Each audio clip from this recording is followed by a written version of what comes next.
नमस्कार दोस्तों, मैं डॉक्टर अंजलि। आज मैं आप लोगों को बताऊंगी वेनाड्राइल सिरप के बारे में कि वेनाड्राइल जो सिरप है एक कफ सिरप होती है जो कि नॉर्मल खांसी में काम में लेते हैं। खांसी के अंदर भी हम जो ड्राई कफ होता है उसमें इसको काम में लेते हैं।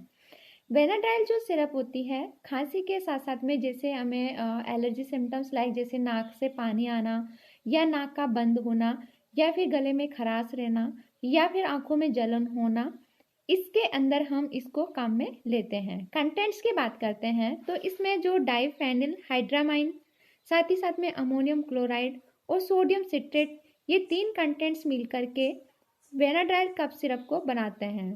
अगर हम यूजेज की बात करते हैं तो जैसे कि मैंने बताया नॉर्मल हम इसको खांसी के अंदर, वो भी सूखी खांसी में इसको काम में लेते हैं। साथ ही साथ में जो नॉर्मल कोल्ड के सिम्टम्स होते हैं, फ्लू जैसे नाक से पानी आना, जुकाम, खांसी, इनमें इसको काम में लेते हैं। एलर्जी सिम्टम्स लाइक जैसे नाक का पानी आना या नाक बंद हो जाना या जिनको बार बार छींके आना या फिर आंखों से जलन होना, आंखों का रेड होना या आंखों से पानी आना या फिर जैसे कि बहुत ज़्यादा कंजेशन की दिक्कत होती है जिससे हमें सांस लेने में दिक्कत आ रखी हो या फिर स्टिफनेस हो रखी हो नाक के अंदर, उसके अंदर भी हम वेनाड्राइल कफ सिरप को काम में लेते हैं।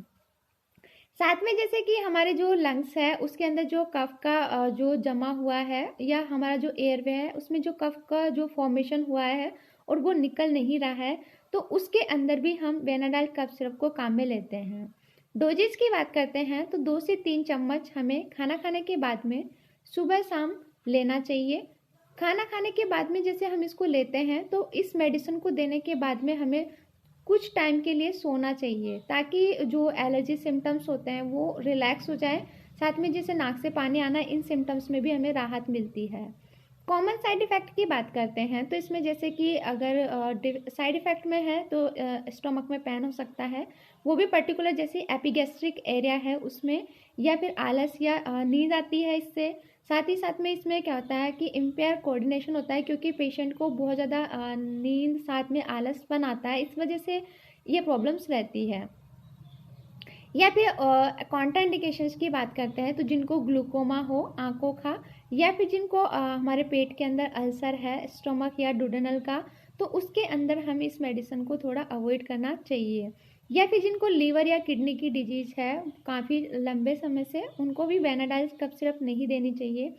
अगर हमें वेनाडाइल कफ सिरप ले रहे हैं उसके साथ में कुछ मेडिसिन्स को अवॉइड करना चाहिए जैसे कि एल्प्राजोलम या कार्माजेपाइन या फिर जोलिपिडम या इन कुछ ऐसी मेडिसिन्स है, इनको स्पेशली ध्यान में रखना चाहिए। अब अगर हम बोलते हैं कि भाई वेनाड्राइल कफ सिरप है, इसमें ऐसे क्या होता है, कैसे काम करती है, तो इसमें क्या होता है कि जैसे कंटेंट्स बताए थे मैंने, diphenyl hydramine ammonia chloride and sodium citrate होता है। तो इसमें जो डाइफेन हाइड्रोमाइन है वो क्या करता है, एंटी एलर्जिक है जो कि हमारे जो एलर्जी सिम्टम्स जैसे नाक से पानी आना, आंखों से पानी आना या नाक का बंद होना, इसके अंदर हमें राहत देता है। साथ ही साथ में जैसे अमोनियम क्लोराइड और सोडियम सिट्रेट है, ये हमारे जो म्यूकस वो जमा हुआ है गले के अंदर, नाक के अंदर, उसको पतला करके उसके सिक्रेशंस को क्या करता है, बाहर की तरफ निकालता है, जिससे हमारे जो एयरवे के अंदर जो स्वेलिंग है, जो कफ जमा हुआ है, वो बाहर निकलता है और हमें सांस लेने में कोई प्रॉब्लम नहीं आती है। आई होप आपको हमारा वीडियो अच्छा लगा। अगर आपको हमारा वीडियो अच्छा लगा तो प्लीज़ लाइक करें एंड हमारे चैनल को सब्सक्राइब करें। इससे रिलेटेड आपको कोई भी क्वेरी है तो आप कमेंट बॉक्स में कमेंट करके पूछ सकते हैं। Thank you.